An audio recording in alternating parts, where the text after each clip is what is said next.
Hello guys, welcome back to my YouTube channel. This is Coach Jun. Sa video na ito, ituturo ko sa inyo kung paano mag-create ng account at mag-deposit dito kay Crypto Fortune. So si Crypto Fortune pala guys, nag-start pa lang ito January 6, 2026. Nasa pioneering stage pa lang po tayo dito kay Crypto Fortune dito sa Pinas. So international company po ito. Ang daily income po natin dito is 3.33%. Ayan. So dito, pipili ka muna ng capital bago ka bumili ng USDT. Ayan. Pili ka muna ng capital, tapos daily income. Ayan. For example, nakapili ka ng capital na 200. Ang daily income natin dyan is $6.66. So, kung gusto mo naman na sulit na daily income, mag-try ka dito sa 500 na capital para kumita ka ng $16.65. So, kapag nakapag-decide ka na sa $500, ang next step dyan, paano bumili ng USDT? Option 1, pwede ka bumili sa Binance. Option 2, pwede ka bumili sa coins.ph. Pag nakabili ka na sa Binance or sa coins.ph, itatransfer mo naman ito sa token packet. Ayan. So, i-guide muna kita kung paano bumili sa Binance. So, mag-ready ka lang kung may $500 ka na capital, kailangan mo ng mga 29. 500 times 59 mo na lang. 29,500. Mag-ready ka lang yan ng 29,500 sa GCash mo. Tapos, bibili tayo sa Binance. So, punta tayo dito sa Binance. Click lang asset, click mo lang itong add funds. Tapos click mo itong P2P trading. Then, dito, iselect mo lang dapat to, naka-PH to. PHP. Tapos dito, naka-USDT dapat yan. Tapos yung amount, dito tayo sa 30. Yan. Tapos confirm mo lang. Tapos sa payment naman, GCash payment. Kung gamit mo ang GCash, pwede naman tayo gumamit ng GoTime. So, select mo lang GCash kung GCash ang gamit mo. Confirm mo lang. Ayan. Tapos lalabas na dito yung mga nagse-sell na or nagbebenta ng USDT. Ayan. Crypto. Ayan. Check mo lang yung limit. Example, ito 20,000. Ayan. Tapos yung kung ilang percent yung nag-trade. Kung 100%, 99%. So ito, pwede tayo dito bumili kasi 99%, ayan 99.7%.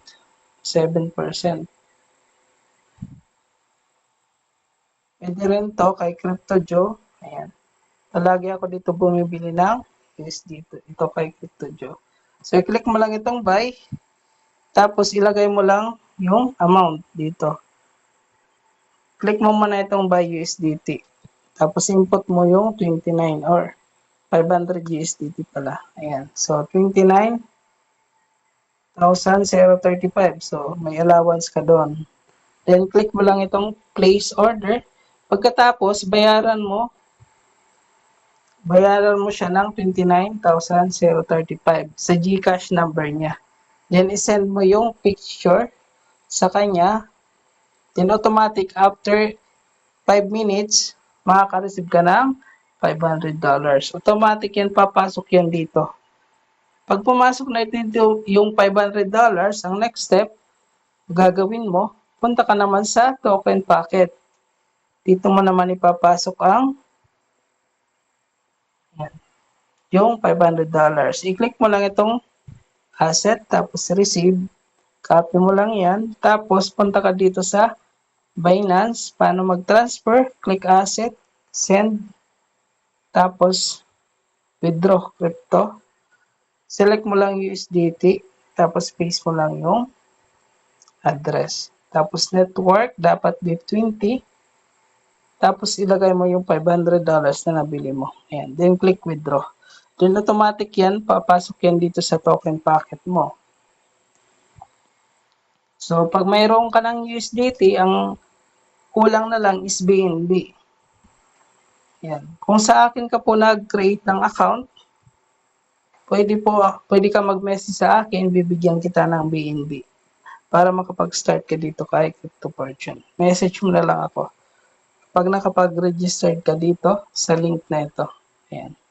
So, ang next step, copy mo lang itong link. Tapos, punta ka dito sa Discover. Ayan. Paste mo lang.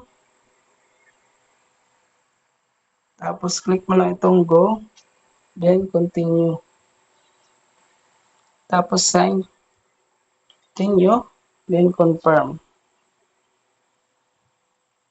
Tapos, password. Then, register to start. Then, automatic yan. Punta ka sa baba. Then, click deposit. Kung 500 ang balance mo dito, ilagay mo 500. Ayan. Tapos, click approve mo lang. Yan ang option 1. Pag bumili ka ng USDT sa Binance. Sa option 2 naman, gagawin mo, balik tayo ulit. Option 2, bibili ka ng USDT sa coins.ph. So, ang gagawin mo, magta-transfer ka dito ng USDT. Dito kay coins.ph. So, i-click mo lang itong portfolio. Paano mag-deposit kay coins.ph? Click mo lang deposit. Tapos, cash in. Tapos, i-scan mo itong QR. Pag na-scan mo itong QR, mag-send ka dito ng worth 29,500 para makabili ka ng $500. Pag pumasok na dito yung 29,500 in peso, punta ka dito sa buy. Click mo yung buy kasi bibili tayo ng USDT. Select mo lang USDT dapat yan. Yan. Search mo lang dito USDT. Yan. Select mo lang. Then, enter mo yung amount $500. Tapos, click mo itong review. Then, automatic yan, makakabili ka na ng 500 USDT. Papasok yan dito. Pag pumasok na, balik ka ulit sa token packet. Yan. Click mo lang itong receive. Copy mo ulit. Tapos, punta ka ulit sa coins.ph. Ita-transfer natin yung nabili mo ditong 500 papuntang token packet. So, click mo itong portfolio, click mo lang itong withdraw. Tapos, send crypto, USDT, extra wallet, i-click mo. Tapos, network, select mo dapat BIP20 USDT ang i-select mo. Tapos, yung address, i-paste mo yung wallet address sa token packet mo. Then, click mo lang max. Then, click send. So, ang destination dito, guys, ang ilagay nyo Binance. Ang destination, ilagay nyo Binance or Trust Wallet. Tapos yung company, ilagay mo din Binance. Destination Binance, company Binance. Tapos yung name mo. Tapos yung address mo, ilagay mo din. Then automatic na yan papasok dito kay Token Packet. Pag pumasok na dito kay Token Packet, may 500 USDT ka na, kulang ka na lang ng BNB. Message mo naman ako kung wala ka pang BNB. Kung sa akin ka magre-register dito, ayan. Kay Coach John 2, sa Telegram or sa Messenger at Coach John 02. So, message mo ako dyan para bigyan kita ng BNB. Tapos, ang next step, pag na-sendan na kita dito ng BNB, pag may BNB ka na, tapos USDT, di ba? Punta ka na dito sa, yan. Copy mo itong, copy and paste this link to your token packet or save file browser. Itong link ng Crypto Fortune. Yan. Bali, kompleto na tayo. Meron na tayong BNB, tapos USDT. So, click natin itong discover. Ayan. Paste mo lang, tapos click mo lang itong blue. Then, continue. Then, sign to continue. Pagkatapos, register to start. I-click mo. Confirm password, then register to start. Pagkatapos, punta ka sa baba, magde-deposit tayo ng 500. Kung 500 yung balance mo sa token packet, 500 ang ilagay mo. Kasi 500 ang binili mo. Kung 200 naman ang binili mo, kay coins.ph or sa Binance, 200 ang ilagay mo. Kung 100 naman, 100 ilagay mo. Makikita mo naman ang balance dito eh. Sa akin, may balance ako dito na 400. So, lalagay ko yung 400 dito kay Crypto Fortune. Kasi nag-deposit na ako ng 100, bali pangalawang deposit ko na to. Pinakita ko lang para malinaw kung paano mag-deposit dito kay Crypto Fortune. Ayan. Click approve mo lang. Tapos, approve mo ulit. Then, password ng token packet. Ayan. Ayan. Pag pumasok yan, click mo lang confirm. Antayin mo lang mag-success na pumasok. Ayan. Deposit successful. Bali, papasok yan dito. So, dito, papasok $500. So, every 24 hours, kikita tayo ng ito, $16.65 dito kay Crypto Fortune. So, nag-deposit ako ng una, 100. Hindi ko na videohan. Bali ngayon, nag-deposit ako ng 400 para may video tutorial po tayo kung paano pumili sa coins.ph, sa Binance, tatransfer mo lang ito sa token packet, then magdi-deposit kay Crypto Fortune at magre-register po tayo dito. Yan po. So, every time mag-click claim po tayo, papasok po yan dito sa wallet. Tapos, dito, papasok yan dito sa ROI balance. Then, input mo lang yung amount. For example, may $16 ka. Input mo lang yung amount. Click withdraw mo lang. Ayan. Kung gusto mo naman mag-compound daily, ang gagawin mo lang dyan, everyday ka mag-compound.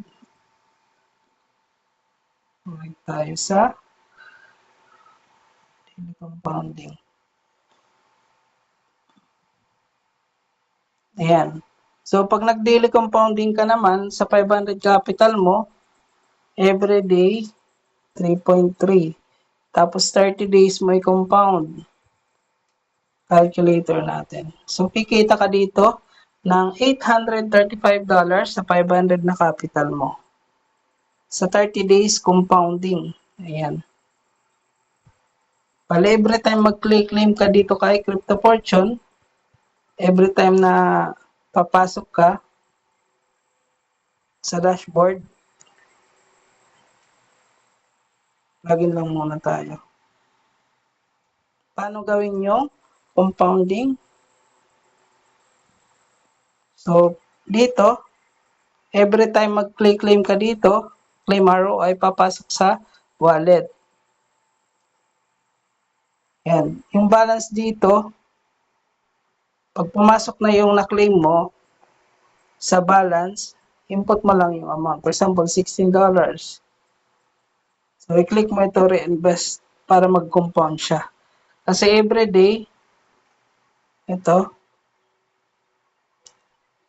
everyday, ito yung kita mo, 16.65 sa unang araw, pangalawang araw, 17, pangatlo, 17.78, 18.37, 18.98, 19.61. Tumataas po ang daily income mo kapag nag-daily compounding ka sa 500 mo. Bali, ito yung magiging total kita mo, $835.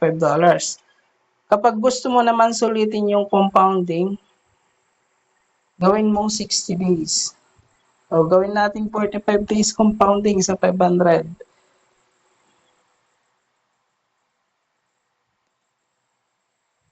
So, dito, ang compounding kasi, ang kita mo, kumikita. Kumbaga, double siya.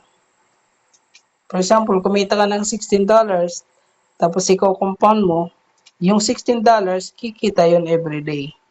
Yun ang kagandahan sa compounding. So, sa 45 days, kikita ka ng 1,683. Yan. Tapos, everyday, tataas yan. 16, maging 16.67. Pataas yan dito. Yan. Hanggang sa makakuha ka ng kita na 1,6. 1,6. Yan. Pwede mo naman gawin 60 days. Sa 60 days naman, calculator natin. Ito sa 60 days, kikita ka ng $3,069. 60 days compounding daily. Ayan, tumataas po yan. 16 starting, 24 hanggang $115 daily. Ayan. Yun ang daily compounding dito kay Crypto Fortune. Every time mag-claim ka, i-reinvest mo lang yan. Click reinvest mo lang after mo mag-claim. Yun ang tinatawag na compounding. Reinvest or compounding daily. Para yung kita mo, kumikita. Nagdo-double yung kita mo doon. So kung may tanong naman kayo about dito kay Crypto Fortune, kung gusto nyo magpa-guide, magpaturo step by step, direct message na lang po kayo sa akin, Coach Jun2, sa Telegram, or sa Messenger at Coach Jun Certo. Click mo lang itong link para ma-direct ka po sa akin. Tapos, i-follow nyo po yung page ng Crypto Fortune Philippines. Ayan ito.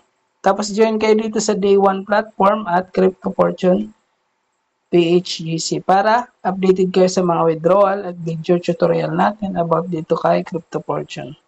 Meron din akong tutorial dito sa step 1, step 2 kung paano mag-create ng account at mag-deposit. Ayan. Paano mag-withdraw. Click mo lang itong link. Ayan, mapupunta ka na sa YouTube channel ko. Hello guys, welcome back to my YouTube channel. Ayan. So, wag mo din kalimutan mag-subscribe para updated din kayo sa mga tutorial ko dito sa YouTube channel ko po. So, that's all for today's video guys. Thank you for watching. See you in the next video.